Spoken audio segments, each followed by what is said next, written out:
why we say outbound's not dead. Here's why. Because it never has been and it never will be. You don't have Absolutely. to be any sort of social media influencer to take advantage of social selling. You could focus your entire strategy technically on just having very specific few pillars of content. Today, we are talking about how outbound isn't dead, but you shouldn't just stop at outbound. So we're going to be talking about what's actually working in 2026 and beyond, and why the old school model of just relying strictly on outbound isn't working quite as well as it used to. Yeah, because for everyone for a while loved saying, outbound, cold emailing or cold calling, it's dead. Stop saying dead. Things are dead, by the way. But then you have people who are still finding great success with cold email or cold calling or whatever, right? So it's not dead. It's just that is evolved like it always does. And so what Mandy and I now talk a lot about and help people with is understanding it's not just outbound alone. It is a combination of your outbound, whatever your best versions are, okay? And social selling. And that's just how it is now. It's just table stakes now, this day and age, 2026, to be doing social selling as part of your outbound system. And what we mean by social selling isn't going and blasting people on every social media network to sell them. We mean actually having a personal brand. And this doesn't just have to be LinkedIn. This could be any social media network that your customers hang out on. Instagram, YouTube, TikTok, LinkedIn. Communities. You just need communities. Yeah. Where are your people hanging out? You need to build a brand there.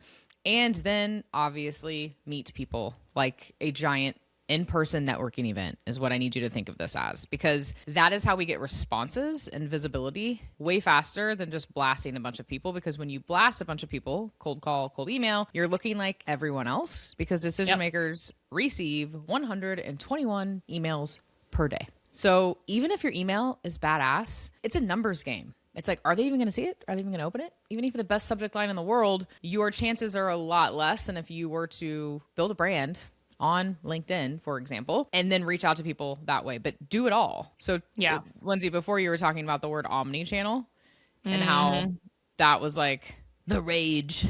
How long ago? I think at least, 5 years ago, definitely use the word omni-channel marketing and outreach and sales, and it was the buzzword, which all it means is that you reach out in multiple channels. That's it.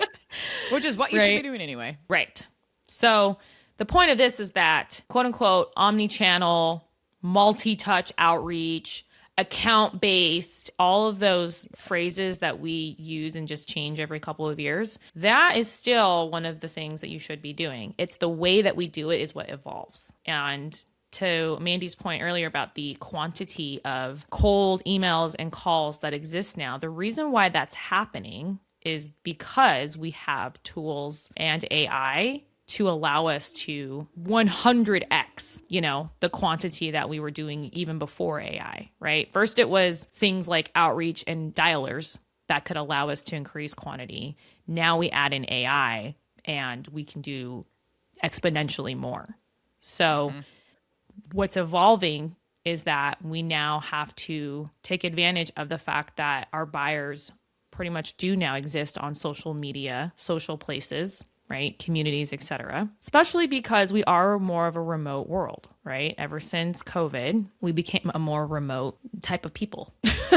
And lots of in-person exists now, but so much is still done remotely.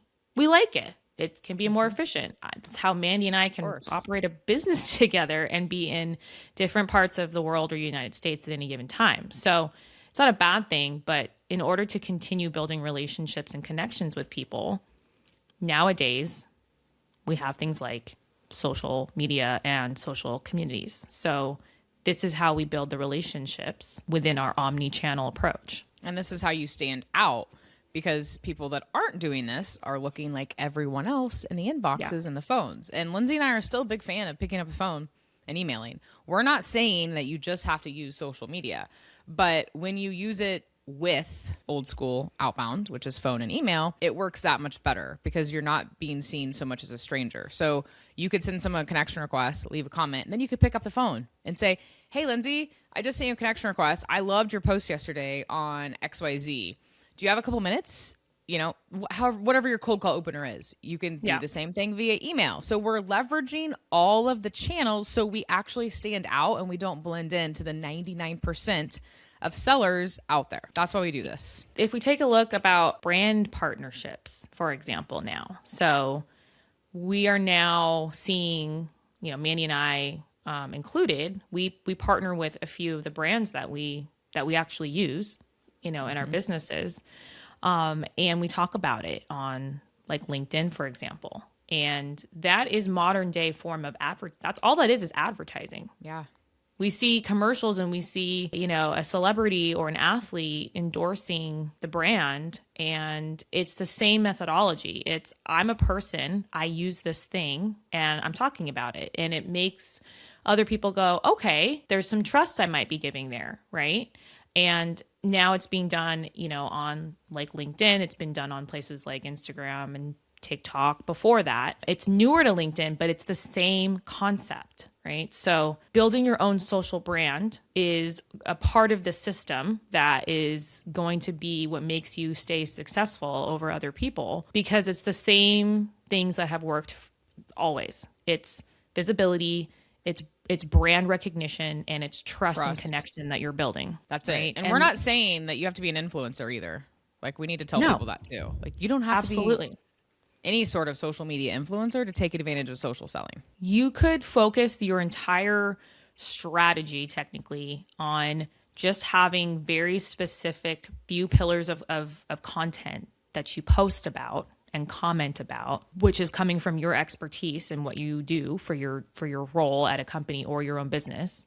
And that alone is part of building a brand. That's how I started. It was like, oh, that woman speaks about go-to-market strategy in the startup space a lot, and she's got a pretty strong point of view that I find really helpful. And she gave some tips that on a post, and I really liked it. Like that, I've never heard of her before. I don't know who she is, but it was helpful in my business, you know, or I went and used it yesterday or tomorrow as in my outreach. You guys never heard of us before. You found our podcast episode. You try our thing out the next day and you might go, that was really useful, right? And you gained that from us in a social format. Now, if we email you 2 months from now, because you're our ideal customer and we want you to join our next wave offering, you're going to be more likely to just even read what we have to say, not necessarily buy it, because you saw us somewhere and we said something useful. That thing that Lindsay's referring to is our Revenue Finder AI tool. You should go download it. You should. It's free. It's free. Go get it. It's literally free. Most entrepreneurs think they have a lead problem. They don't. They have revenue gaps that they can't see. That's exactly why we built the Hidden Revenue Finder. In less than 5 minutes, it shows you where your revenue is getting stuck and what to fix first. Grab it free at yourfuturebiz.com/revenue. That's yourfuturebiz.com/revenue. But that's why it works. And so I think there's fear people have about building a personal brand, right? Doing the social selling that we see, and also just not knowing what to do. But we're here to remind you that it's actually a lot of what you already maybe have been doing. Yeah, just in a different way. Right? Just in a different way. And Lindsay and I talk about in a previous episode in the season the impacts of commenting. It's actually the outreach episode. Yeah. And that is part of social selling. So you really should be coming up with a system that leverages multiple channels. So we're talking, if you want, like, pick your poison: phone, email, pick your social media platform, LinkedIn in this case for us and a lot of our audience. And then part of your outreach strategy, outbound, should be leaving comments. That is how you boost your trust and credibility. And that is, again, we mentioned this in other episodes, but this is modern sales. This is why Lindsay and I are making this episode. This is 2026 and beyond. It is not your future biz. This is your future biz, you guys. That's why we called the podcast. Good point. Your future. This is the future. This is what we're talking about. So the old school stuff just isn't working anymore. And if you guys want to make your life harder, keep doing it. Keep doing it. Like Einstein says, the definition of insanity is doing the same thing over and over again and expecting a different result. That's insanity. So don't be insane. Don't be insane. Make your life easier. In the membrane. And one thing to just come back to the starting topic, about outbound just means on purpose, right? Outbound just means I see you and I want to speak with you because I think you need what I have and I'm going to try that out. And you're doing it intentionally. It is within your control. And the best sellers and the best businesses out there are not waiting and reacting to whomever comes their way. Yeah. They are always figuring out how they can also go out on purpose to find their potential customers. So that is why outbound will never be quote unquote dead.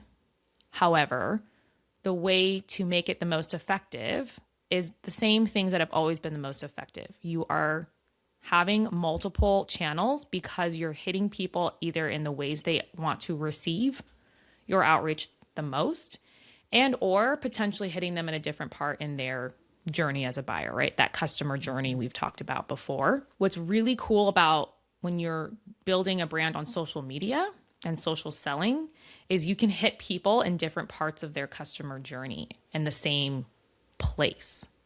That's a lot harder to do with some of the other channels. So if you're going to cold call somebody, you're trying to hit someone who is in a more decision-making stage of their journey. Potentially some awareness of like, I have a problem and I'm kind of thinking about solving it.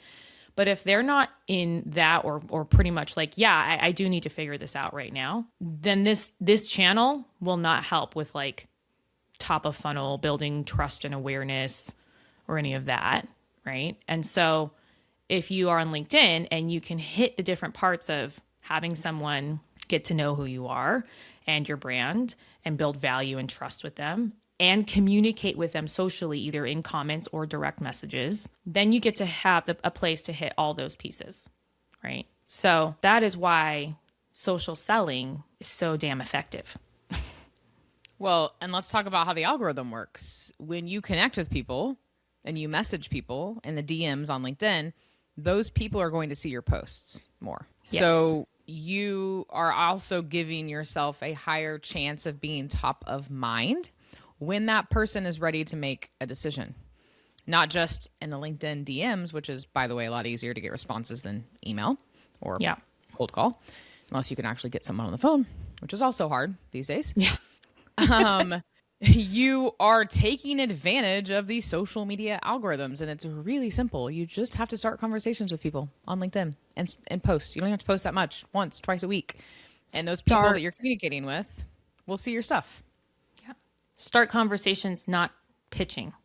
Exactly. We have other episodes on that. So we like to end every episode with a tactical takeaway. So, Lindsay, what is this episode's takeaway? So this episode's tactical takeaway is going to be go create yourself your modern day omni-channel. For those that can't see me, I'm using quotations. Plan, okay, for your next group of targets that you need to go after, okay? So we've already talked a lot about earlier episodes, how to find your ICP, your ideal customer. Let's just say you have that now. Go and pick out one of your classic outreach channels. So it could be cold calling if that's your jam, or maybe cold email. So that's one. Go and map out how you would like to show up with your social selling. And in that, consider connecting with 5 of your ICPs on LinkedIn. So building the network, building the kind of top of funnel just by connecting with them.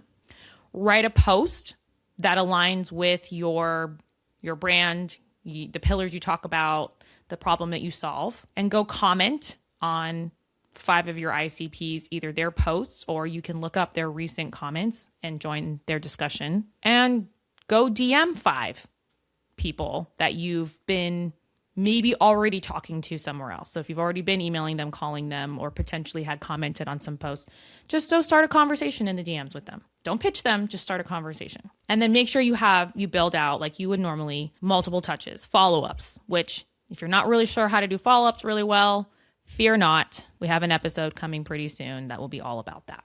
Okay, but that is your modern day multi-touch or omni-channel approach that we want you to go map out. How long do you think it would take people to do this? Well, you only spent 15 minutes having to listen to this to tell you exactly what to do. So I would hope not more than 15 to 20-ish more minutes. You're just mapping out your structure, right? To go do it, that's different.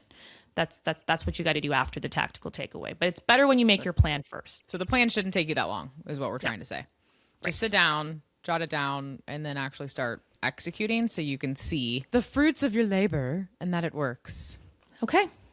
All right. That's it. And shall we tease next episode? Yes. So we have a very special guest coming up on the next episode who's a cold calling pro and one of our favorite people ever. Absolutely. And we're so excited to let y'all learn from him. Yep. So stay tuned. Stay tuned. See you next time. Okay, now go build something cool. And if you can't figure out what's holding back your revenue, grab our free Hidden Revenue Finder GPT at yourfuturebiz.com/revenue. If you like what you hear, or at least didn't hate it, hit that follow or subscribe button so you don't miss an episode. And just like that, another business problem got a little clearer. Because in the business world, it's not about who raises first. It's about who lasts.